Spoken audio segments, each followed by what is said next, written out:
Les sujets du jour de la revue fiduciaire. Premier sujet de notre JT.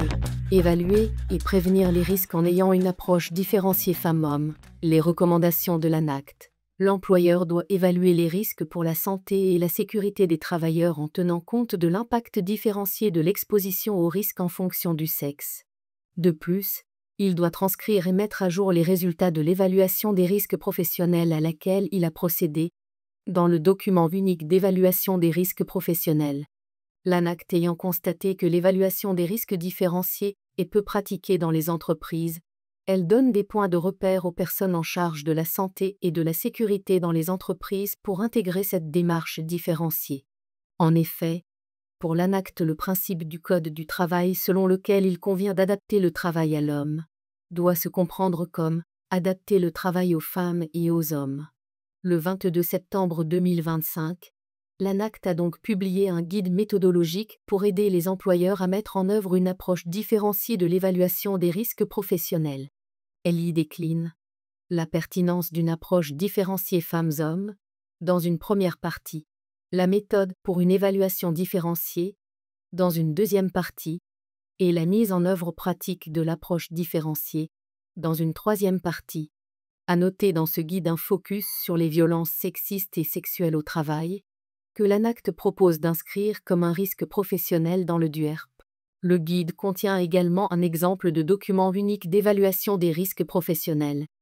Deuxième sujet de notre JT, découvert bancaire pour les professionnels. Le taux moyen poursuit sa baisse au troisième trimestre 2025. Après une hausse continue depuis début 2022, la baisse du taux d'intérêt moyen pratiqué par les banques sur les découverts bancaires, amorcée au deuxième trimestre 2025, se confirme au troisième trimestre, passant de 14,27% à 14,16%.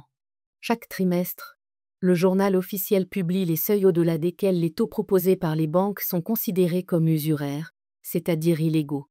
Pour rappel, un prêt est qualifié d'usuraire lorsque son taux effectif global dépasse de plus d'un tiers le taux moyen pratiqué au cours du trimestre précédent par les établissements de crédit. Il est important de noter que les entreprises ne sont protégées par la réglementation sur l'usure que pour leurs découverts bancaires. Les autres types de prêts accordés aux entreprises ne sont soumis à aucune limite réglementaire en matière de taux.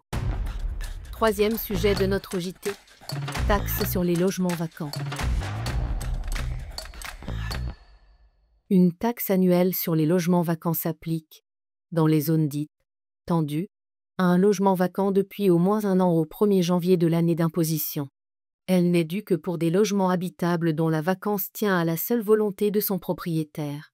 Ne peut y être soumis un logement qui ne pourrait être rendu habitable qu'au prix de travaux importants dont la charge incomberait nécessairement à son détenteur. Le Conseil d'État a récemment jugé que les travaux destinés à conférer à une villa sur la Côte d'Azur un caractère luxueux ne sauraient être considérés comme des travaux nécessaires pour rendre un logement habitable.